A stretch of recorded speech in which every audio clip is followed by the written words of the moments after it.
Hola amigos, bienvenidos a mi Story Channel.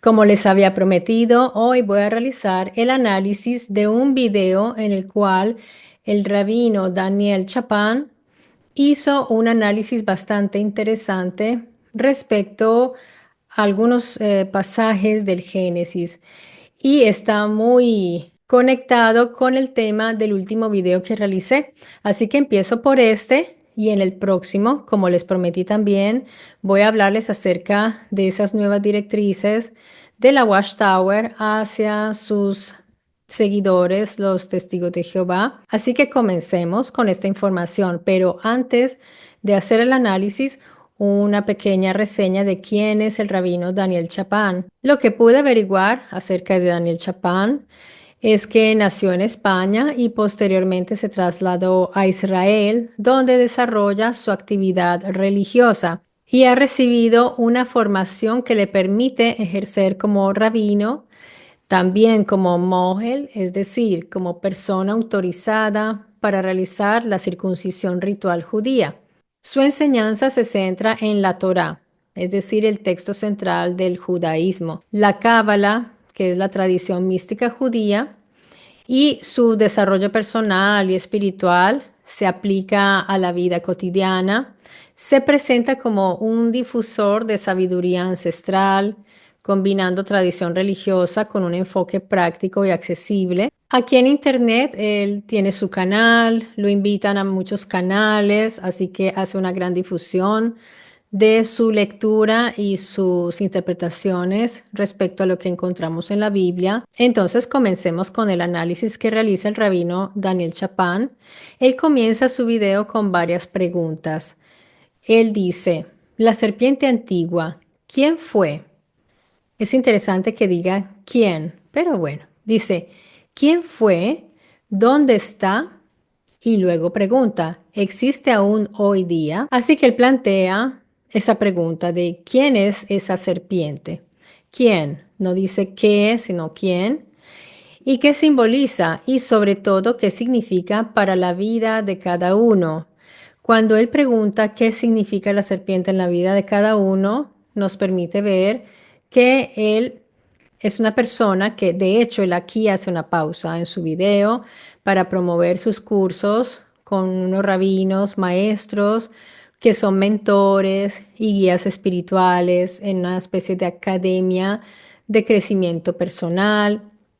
Entonces, vamos a ver cuál es el enfoque del rabino. Es ese.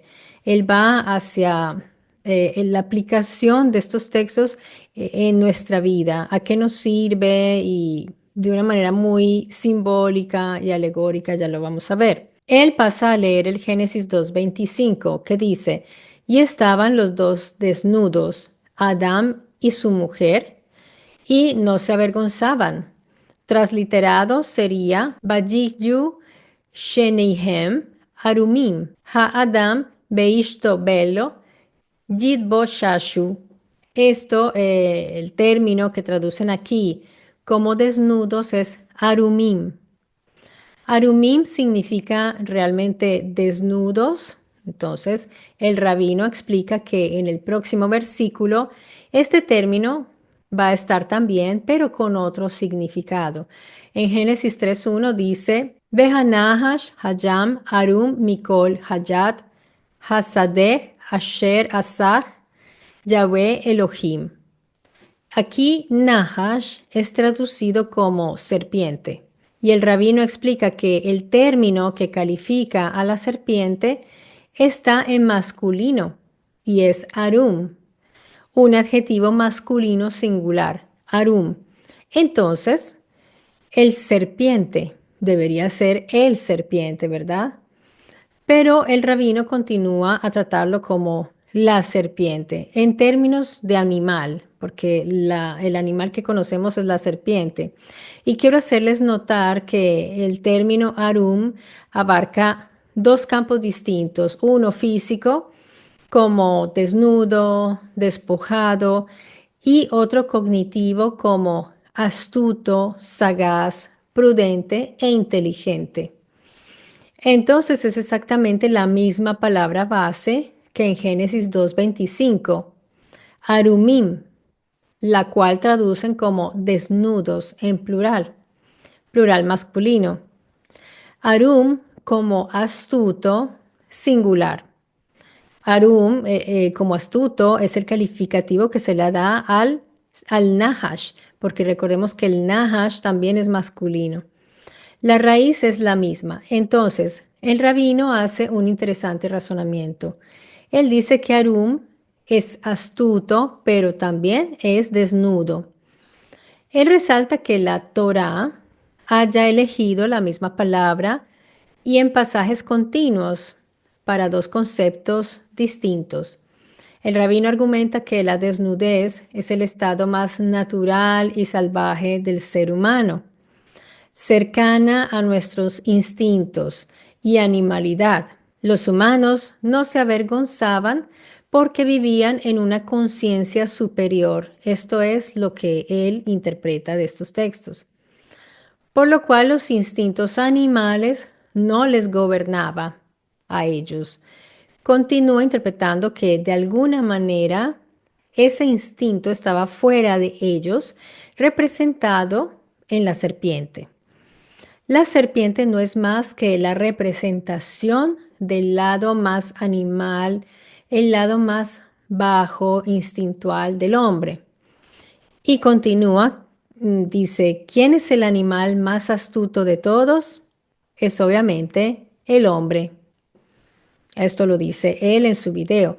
Y la parte animal más baja del hombre es la más alta del resto de los animales. Hasta la parte más elemental o baja del humano es más alta que el resto de los animales. Así que la idea que él está proponiendo es básicamente la siguiente. Él propone que la serpiente no es un ser externo, sino una proyección del propio ser humano. Su instinto, su lado animal, su parte inferior y además añade lo siguiente. El animal más astuto es el hombre. Yo quiero comenzar por algo muy básico, queridos amigos, y es que la palabra serpiente en español es femenina.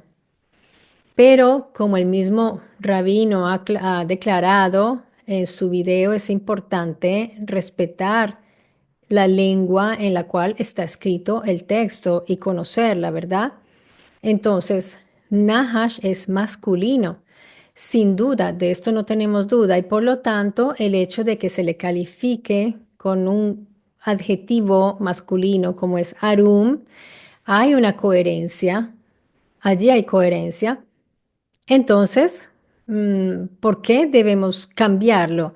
Yo diría que hay que seguir la coherencia del texto.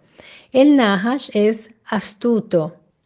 Así no hay ambigüedad gramatical. Pero cuando él se refiere a la serpiente, yo debo decirlo en femenino, pues para respetar lo que él está diciendo. Y yo pienso que, aunque desafortunadamente las traducciones cambian el género de la palabra de la lengua de destino, no de la original, sino la de destino, pues nosotros no tenemos por qué analizar el texto continuando esa mala traducción, porque me parece que así nos vamos a confundir y vamos a interpretar mal el texto. Entonces, desde mi enfoque metodológico, la traducción como la serpiente reduce el término a una especie biológica, como si hablara de un animal, la serpiente. Ahora bien, el rabino no está hablando de todas maneras de un animal físico, y esto hay que aclararlo. Él habla de algo simbólico. Dice que Nahash sería como una proyección de nuestros instintos animales más bajos. Él habla de instintos animales y ya vamos a ver eso, pero aún así es una metáfora que está usando a la serpiente como animal. Así que estamos dentro de una especie de taxonomía alegórica, donde la narración se convierte prácticamente en una representación de un dilema humano y en algunos casos llega casi que a convertirse en una especie de representación psicoanalítica, porque todo se trata más bien como de arquetipos. Estamos entrando en un mundo prácticamente junguiano o junguiano. porque hablamos de unos arquetipos. La serpiente es un arquetipo, la mujer, el hombre, el andrógino, ya vamos a ver todo esto. La lucha entre los instintos y la conciencia trascendente, entonces, está representada en esa serpiente y en el dilema o el conflicto que hay allí, representado como una escena teatral. Bajo esa lógica, continuemos. En el libro del Génesis 3.1 dice, Mikol Hayat Hasadeh, de todas las criaturas del campo, quiere decir esto, pero el mismo texto dice que ese Nahash habla, razona, interpreta órdenes, formula preguntas estratégicas. Entonces, esto no corresponde a un animal en sentido biológico.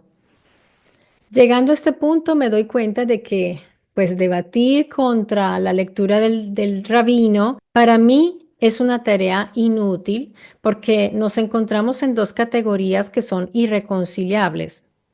Él está hablando desde una interpretación prácticamente psicoanalítica, filosófica, teológica, de muchos factores, hasta gnóstica, que son temas que pues les interesa a estos rabinos, a los rabinos de su academia, ya que ellos se presentan como guías espirituales, algo muy lejano a mi metodología de estudio y a lo que yo investigo. Entonces, pues aclaro que voy a continuar desarrollando el análisis bajo mi metodología, ya no en contraposición a la lectura del rabino, porque como lo quieran interpretar, eso ya son interpretaciones libres, así que pues, ¿quién se puede oponer a eso?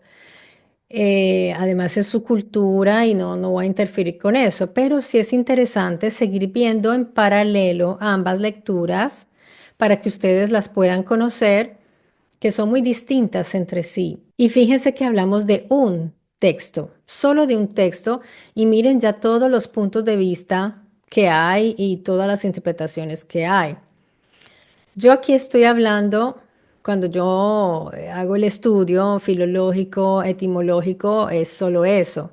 Ya después, cuando hago mis hipótesis, es otra cosa y ahí estoy interpretando. Claro que sí, tengo que hacerlo, pero cuando yo leo el texto, me limito a ver qué es lo que dice. Usar entonces el método Mystery, el cual me ha permitido detectar elementos que otros pasan por alto, que otros y yo también he pasado por alto. Pero ese método me ha servido mucho y no quiero que pasemos por alto un dato sugerente. En muchas culturas del Oriente Antiguo, fíjense amigos que la serpiente está asociada con sabiduría, conocimiento, regeneración, salud. Por ejemplo, en Mesopotamia son figuras vinculadas a conocimiento y vida. En Grecia vemos que está representada, que enroscada en el bastón de Asclepio o Asculapio. Un teo de la salud. Recuerden que yo les he hablado de este teo de la salud, de la curación, que sanaba en los mismos predios donde sanaba Jesús de Nazaret y que a veces estaban como en competencia. En India tenemos a los nagas. En Egipto era una protección para la realeza, para los faraones, también un poder de destruir al enemigo, pero también podía ser un antagonista. En Egipto tiene un rol más ambiguo, la serpiente o las serpientes. En China es inteligencia, control, poder cósmico. Así que fíjense que en el judaísmo hubo una evolución dentro del propio Tanaj que podemos ver, una evolución del modo de ver a la serpiente. Les voy a dar un ejemplo concreto. Tenemos en el libro de Números 21, donde vemos que la serpiente de bronce, pues, tiene una función de curar y salvar, pero también los había mordido unas serpientes. Pero al final los redime una serpiente de bronce, que yo les he dicho que ahí hay algo interesante, pero bueno, en cuanto al material de esa serpiente, yo les he hablado de las serpientes de fuego, del seraf y todo eso. Aquí la serpiente no es maldad, Es más bien un instrumento de sanación allí en Números. La carga negativa fuerte hacia la serpiente no está en el texto más antiguo del Tanaj. Aparece progresivamente después. De hecho, veamos, por ejemplo, que sobre todo en el judeocristianismo y cuando vemos en los evangelios, cuando Jesús llama víboras, serpientes, a los fariseos, pues era una ofensa, no les estaba echando piropos, los estaba ofendiendo con lo de serpientes, así que ya hay una visión negativa hacia la serpiente. Es curioso que en cambio en todas, casi todas las culturas de Oriente, la serpiente era más bien sabiduría y conocimiento. En el judaísmo después se fue, entre comillas, satanizando la serpiente. Y ustedes se preguntarán, ¿pero no era el Nahash ya negativo desde el Génesis? Vamos a ver, porque habría que preguntarse para quién o para quiénes era mal visto el Nahash. Porque debemos preguntarnos, ¿a quién quería hacerle la zancadilla el Nahash? En Génesis 3, Nahash está contradiciendo a quiénes, a los Elohim. Lo que allí sucedió puede verse de muchas maneras, amigos. Yo no les quiero imponer mi punto de vista, pero quiero que comprendan que esto es como un prisma y que unos ven algo y otros ven otro lado de ese prisma. Pero seguramente hay un lado que debe ser el objetivo, que es lo que querían transmitir los autores, y eso hay que verlo globalmente y hay que ver el contexto. Lo que sucedió en el Gan Eden puede verse de muchas maneras, pero entonces hay que preguntarse, ¿en el texto dice que el Nahash era malvado? No, en ningún momento. Dice que era astuto, sagaz. No dice inteligente porque inteligente es positivo, aunque una persona malvada o un ser malvado puede ser muy inteligente, pero ya aquí hay una connotación como astuto, sagaz, pero también una persona buena, bueno, una persona que tenga buenas intenciones, que se comporte bien, puede ser astuta y sagaz para hacer el bien. O sea que aquí no podemos ya decir que nos están diciendo que era malvado el Nahash. Lo que sí es seguro es que eso lo puso como un opositor. Sí, eso sí es seguro. Nahash era opositor de los Elohim, no de los humanos, de los Elohim. Porque ¿quiénes eran los jefes? ¿Quiénes eran los que mandaban en el Gan Eden? ¿Quiénes tenían la autoridad? Pues ustedes lo saben bien, los Elohim. Aquí entonces está el punto. El texto muestra que el Nahash no es bueno. ¿Por qué? Porque desestabiliza.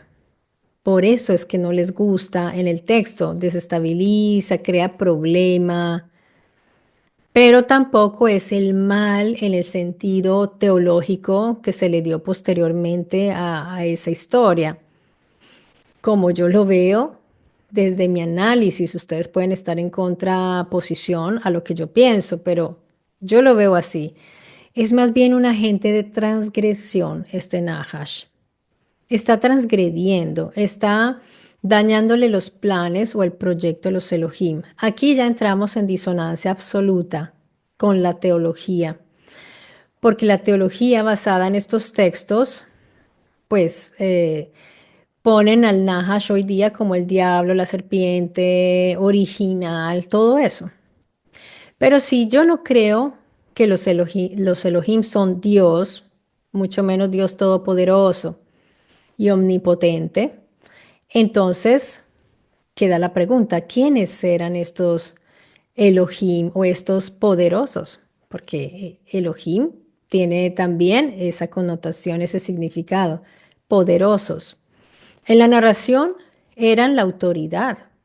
Y aquí viene el rollo teológico. Los humanos pecaron, cayeron a sus instintos, se dejaron seducir por su lado animal. Eso es como lo que ve el rabino Chapán, que los humanos tuvieron allí la caída, por lo cual El humano, y no solo él, eso lo ven también los sacerdotes, los pastores, todo el mundo, las religiones abrahámicas.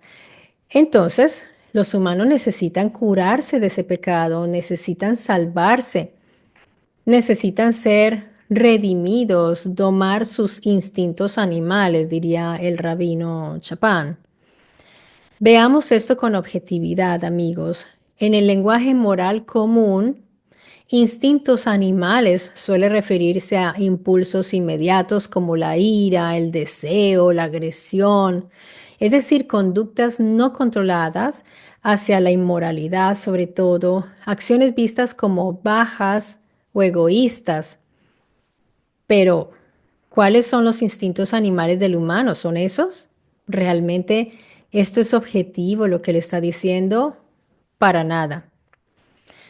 Hay un patrón innato, no aprendido, y esto yo lo he expuesto aquí porque ustedes saben que a mí me gusta hablar sobre ciencia en este canal y hemos buscado qué es lo instintivo para comprender qué es lo que nosotros aprendemos y eso lo hice en un análisis para ver dónde está nuestra domesticación. Entonces, ese instinto aparece ante estímulos específicos, tiene una función adaptativa y también nos ayuda a la supervivencia. Por eso los tenemos. Les voy a dar ejemplos. ¿Cuáles son nuestros instintos reales? La succión, porque los bebés tienen el instinto de la succión, por eso no hay que enseñarle al bebé a alimentarse. Afortunadamente, al menos tiene eso. Un bebé no puede conseguir su alimento por sí mismo, no sabe cuál es su alimento, pero apenas la mamá lo acerca, pues el bebecito comienza ya a succionar. Eso es instintivo, o sea, nos sirve para la supervivencia. Otro instinto es la respuesta del sobresalto, las tendencias de apego y cuidado parental.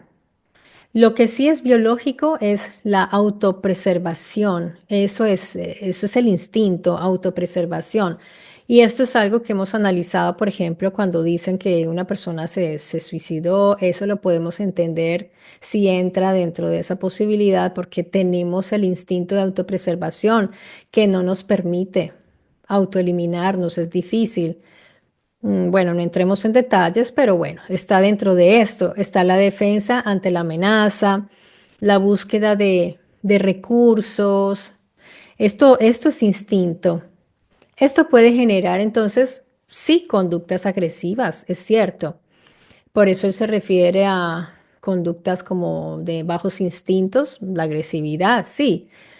Las conductas competitivas también, porque tendemos a ser competitivos, eso es parte de nuestro instinto de supervivencia. Conductas centradas en uno mismo, entonces él diría, ah, sí ve, el egoísmo, pero el egoísmo y violencia, tengamos claro que son una interpretación humana, no son instintos puros, es algo, es distinto. Decir que los humanos del Gan Eden cedieron ante sus instintos más bajos es como querer reducir todo a una conducta reprochable para justificar la existencia de algo inventado que es el pecado. Lo que el texto realmente describe ya muestra percepción, evaluación, decisión y acción. Percepción, cuando vio el fruto, porque no sabemos qué es este fruto, lo vio como algo bueno y esa es la percepción, la percepción. La evaluación es, ¿lo hago o no lo hago? Toma una decisión. Finalmente se decide y ya toma la acción. No es una reacción instintiva automática lo que estamos viendo allí. O sea, ahí sí contradigo yo al rabino Chapán. Lo contradigo porque no fue instinto lo que sucedió allí. Claramente lo que sucedió allí no se trata de un pecado. Esto no tiene nada que ver con ese concepto moral de pecado. Lo que hubo fue transgresión de una instrucción. A ellos se les dijo no toquen eso y lo hicieron. O no hagan eso. Esto claramente arruinó un proyecto. ¿El proyecto de quién? De los Elohim, del Gan Eden. Reducir entonces el relato a instintos, pues simplifica ese proceso que les decía. Ahí hubo percepción, hubo también pensar, meditar y tomar una decisión. Allí hubo un diálogo bastante racional, porque de hecho el serpiente era muy astuto e inteligente.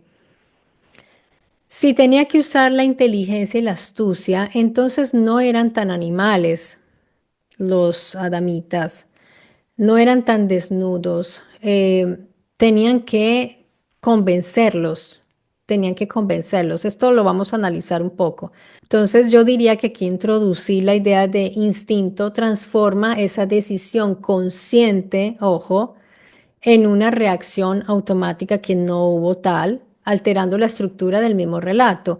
El rabino argumenta que esa connotación de la serpiente, según él, como parte interna del hombre, es su parte instintiva, y dice que eso está documentado en el Zohar. Y eso a mí no me extraña que esté en el Zohar. Recordemos que el Zohar es un texto rabínico del siglo XIII de la era común. No estamos hablando, porque entre la escritura del Tanaj y el Zohar hay más de 1000 años. Así que el Zohar no es una fuente de texto original, es una reinterpretación posterior. Yo no me puedo apoyar en una interpretación para darle soporte a la mía. Eso no sé, hay que buscar el apoyo en el texto en sí, no en esos otros textos posteriores, a menos que fueran contemporáneos o muy cercanos, pero más de 1000 años, pues. Así que voy a resumir la elaboración interpretativa posterior del rabino para ahorrar tiempo. Él presenta entonces un esquema que es el siguiente. Hubo un estado primordial, un estado alto de conciencia, porque él dice que era un estado alto de conciencia en el cual se encontraban Adán y Eva. Luego hubo una caída, que es el descenso a la materia. Aquí estamos entrando casi que en gnosticismo. En el libro del Génesis 3:23 dice, y lo envió, expulsó Yahweh Elohim del jardín de Edén. El verbo clave aquí es Vayeshalyehu, me parece que así se pronuncia, con raíz shalach, que significa enviar, despedir y expulsar. Es un verbo de movimiento físico. ¿Hacia dónde? El texto continúa. Para trabajar la tierra. El rabino dice, los echó a la tierra.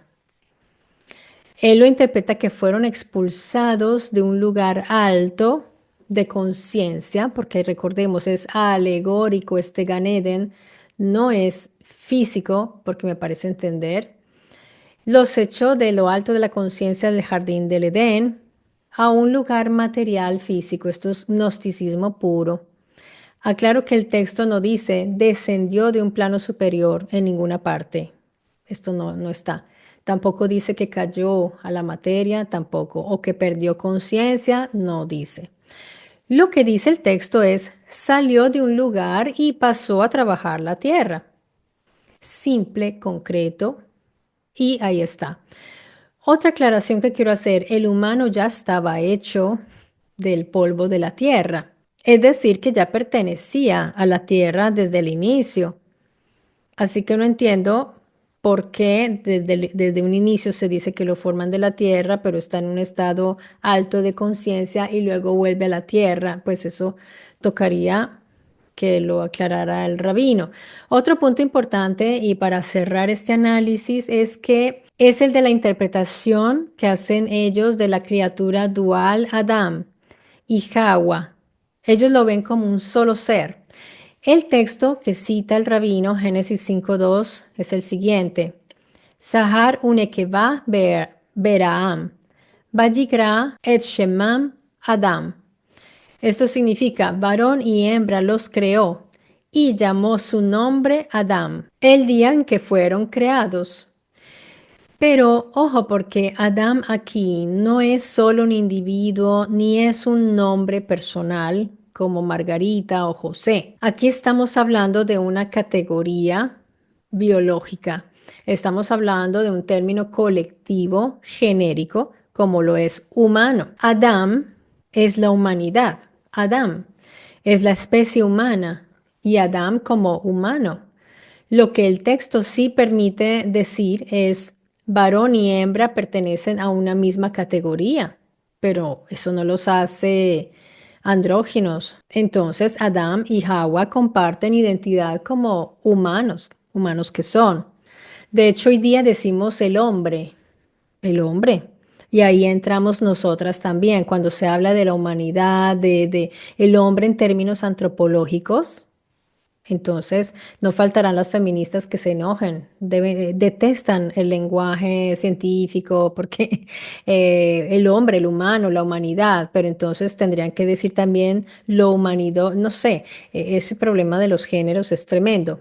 Entonces, humanidad, hombre, entramos los hombres y las mujeres. El rabino toma uso colectivo de Adán y lo transforma en una unidad ontológica, un solo ser. Y eso ya es un salto interpretativo, porque eso no está allí claramente expuesto en Génesis. El pasaje clave de Génesis 2:21 al 22 es, y tomó una de sus selaot, que es como los costados, de su parte lateral. Ok, Vayiven Yahweh Elohim et Hatzelah Leisha. Quiere decir, y construyó Yahweh Elohim la Tzelah en mujer. El verbo clave aquí es Vayiven, que significa construir, edificar o levantar una estructura. Esto algo vimos en el video anterior respecto a la creación que fue realmente. Esto es extremadamente importante porque aquí el texto no usa yatzar, que es formar, como si lo hicieron en Adán. Tampoco es asá, hacer, sino baná, que es construir. En Génesis 2:22, con Vayiven, entonces, están construyendo. Se está usando un lenguaje arquitectónico como en el ensamblaje de una estructura. La diferencia es clara, amigos. Adán fue formado, modelado con el Tselem, recordemos, de los Elohim, y Eva fue construida, edificada a partir de un elemento extraído del Adán de un costado lado curvo. Y aquí quiero añadir un dato interesantísimo. Esto es un dato que doy yo, no está en la Biblia, o sea, no pretendo decir que en la Biblia está, pero fíjense la coherencia de la Biblia con lo científico que vemos otras personas que estamos fuera de la teología. Entonces, dejando a un lado esas lecturas espirituales y psicoanalíticas y filosóficas, uno de los lugares preferidos para extraer células estaminales vienen de un lado curvo del cuerpo humano, precisamente. O será una casualidad. Se trata de la cresta ilíaca. De allí, entonces, de la cresta ilíaca, se va a la médula ósea de ese lugar del cuerpo humano que es curvo y es lateral. Es que es maravilloso. Uno de los lugares más usados en medicina para la extracción de células madre. La médula ósea de la cresta ilíaca contiene células madre hematopoyéticas y se encuentra en la pelvis humana. Su costado curvo, el costado curvo del ser humano. Me parece maravilloso entender que entre más entendemos la ciencia, más coherencia encontramos en estos textos. Para mí es un desperdicio pensar que esto es alegórico. Y sinceramente, me da un poco de tristeza que sean los mismos hebreos, los mismos judíos, que hagan estas interpretaciones, porque, pero bueno, es su modo de ver, es su modo de ver estos textos y ellos también han tenido una evolución en la cual han ido cambiando su pensamiento y lo digo desde la antigüedad, ya. cuando empiezan a escribir los textos que interpretan, pues ya es una visión de pronto distinta a la de hace 3000 años.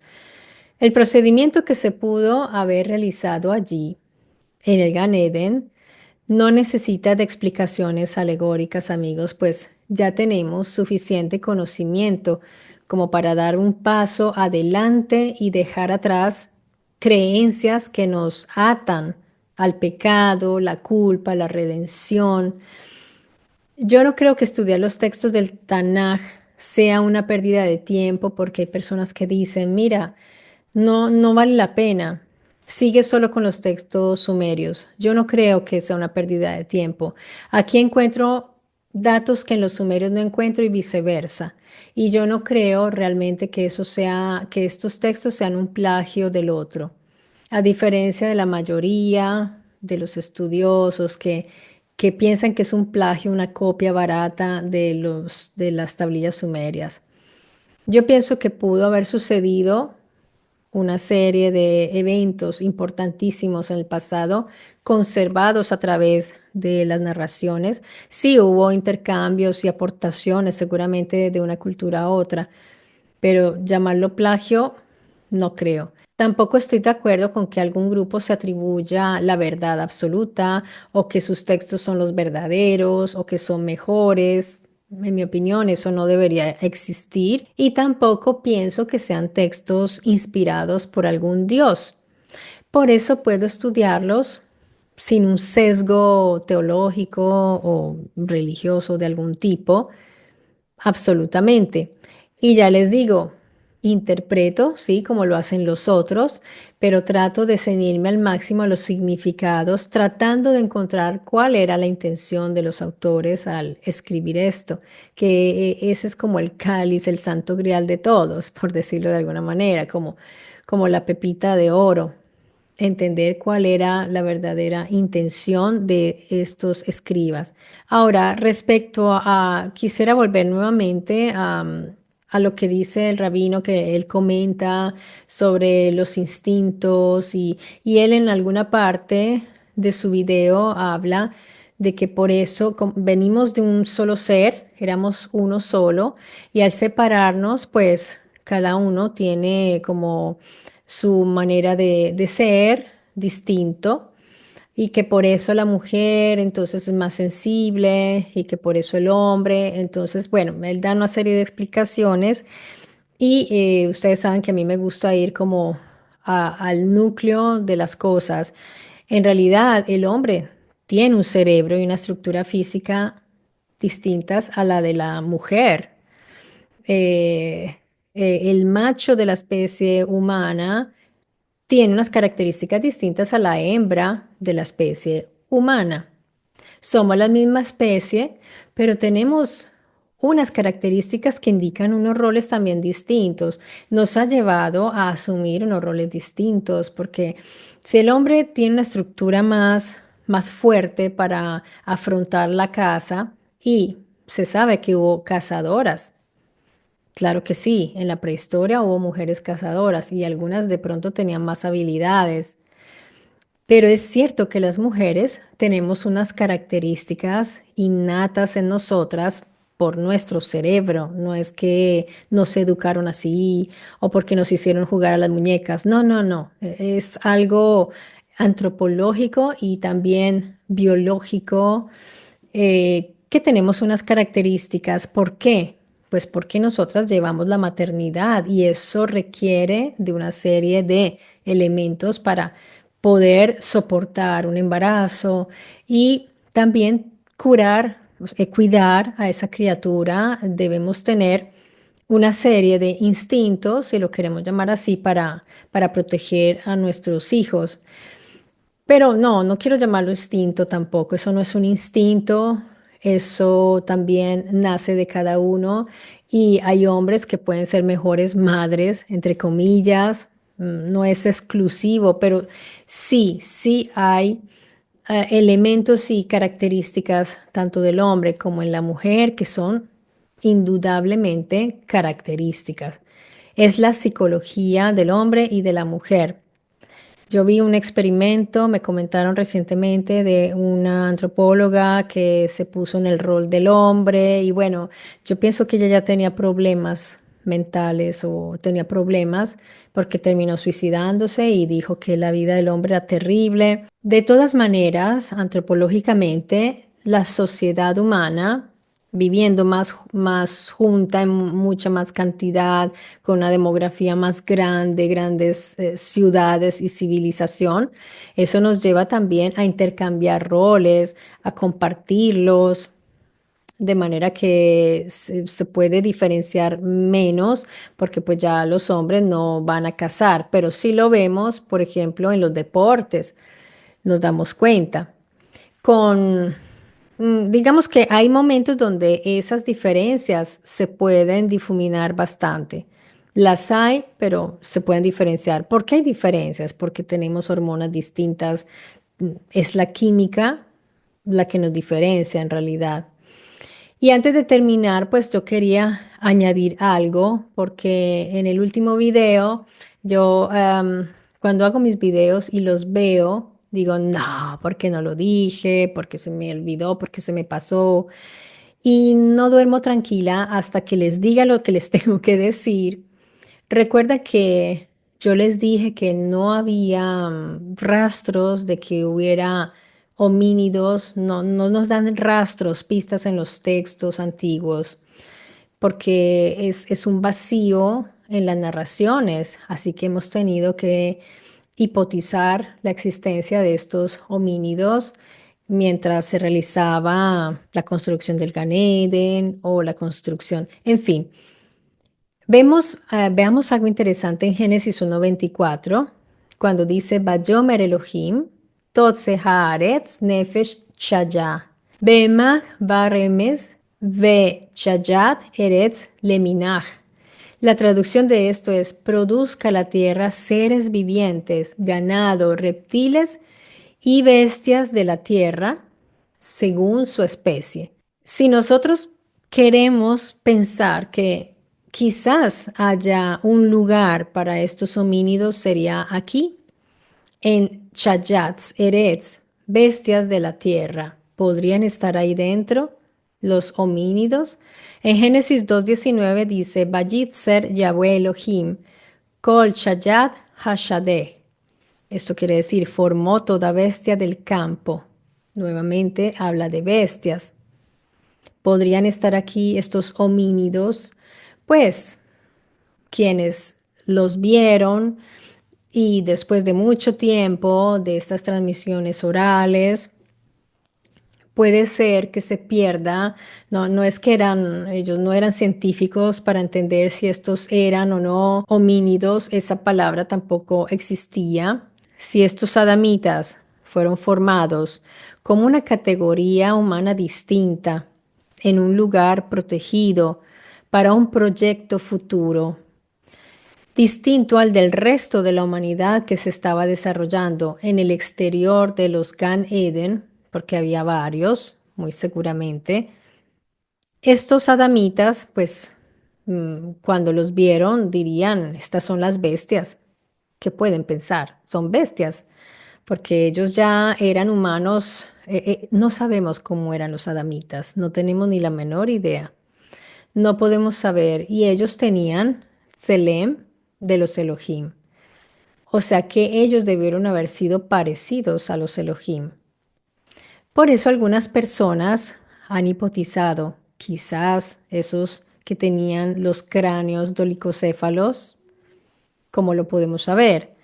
Recordemos que los faraones, ellos tenían cráneos dolicocéfalos y pues hay representaciones donde los muestran, no sé si es una exageración o efectivamente eran así, como Akenatón, él seguramente era así, pero era el ideal. ¿Por qué era el ideal? ¿Por qué era bello ser así? Era algo que te daba prestigio. Así que posiblemente eran híbridos y es probable que los adamitas fueran también así, que tuvieran estos cráneos de esta manera.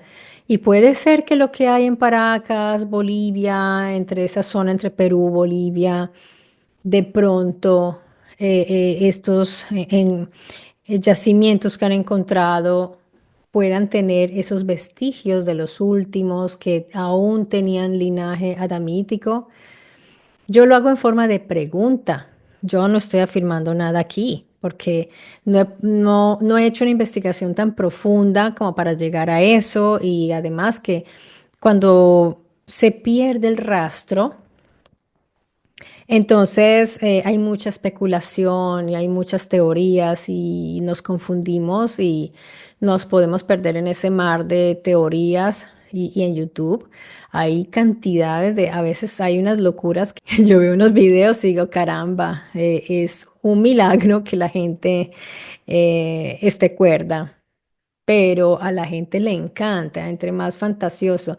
Y lo que yo traigo aquí es audaz en el sentido de que no está alineado con la oficialidad y parece muy borderline, pero ustedes notarán que yo trato de ceñirme a lo que se sabe y siempre les digo, estoy especulando, estoy haciendo mis hipótesis, pero no voy tan lejos porque si no encuentro un piso, un fundamento para darles alguna posible teoría, no lo hago porque ya es demasiado, ya es mucha especulación y ustedes tienen que creerme y no me gusta que me crean.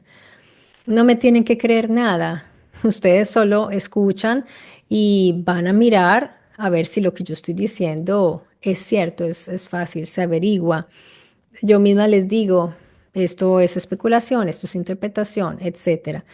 Yo espero que este análisis algo les haya aportado. Yo estoy segura que cuando cierre este video, voy a recordar miles de cosas que no dije, entonces quizás lo diga en el próximo, pero pienso que logré abarcar lo más importante. El video de Chapán era bastante extenso, pero quise reunir lo más importante.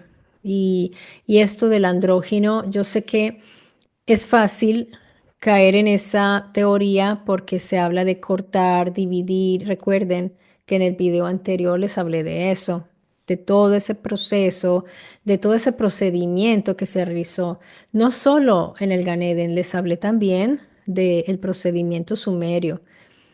¿Qué sucede con los sumerios? Cuando yo he hecho tantos videos aquí de los sumerios, y me doy cuenta que no despierta tanto interés, increíble, porque a mí me parece apasionante, me parece impresionante la historia de los sumerios. Es impresionante porque son las primeras historias que nos está narrando un pueblo que fue uno o el primero uno de los primeros o el primero en poner por escrito con un lenguaje complejo lo que sucedía en su lugar de civilización.